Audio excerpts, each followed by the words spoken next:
నేను అడుగుతా ఉన్నా, 30 గజాలలో 60 గజాలలో ఇల్లు కట్టుకుంటాడు ఉన్నోడా లేనోడా? మూర్ఖుల్లారా, కనబడతలే అని చెప్పి అడుగుతున్నా. ఇంత మా ప్రభాకర్ ఒక మాట చెప్పిండు, బంజారా హిల్స్లో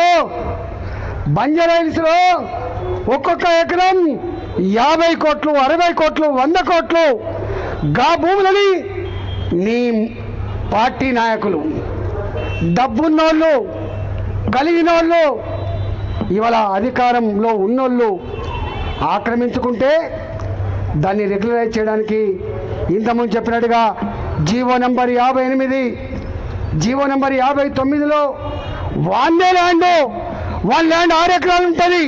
కానీ 20 మంది పేరిట, 30 మంది పేరిట చిన్న చిన్న బిట్లుగా చేసి వారికి రిజిస్ట్రేషన్ చేసావు కదా కొడుక.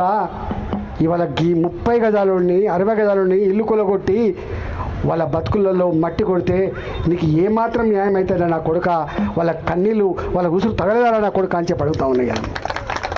Minute to minute live updates కోసం మా R9 తెలుగు న్యూస్ ఛానల్ ని లైక్ చేయండి, షేర్ చేయండి, కామెంట్ చేయండి. మర్చిపోకుండా బెల్ సింబల్ ని క్లిక్ చేయండి. సబ్స్క్రైబ్ చేయడం మర్చిపోకండి.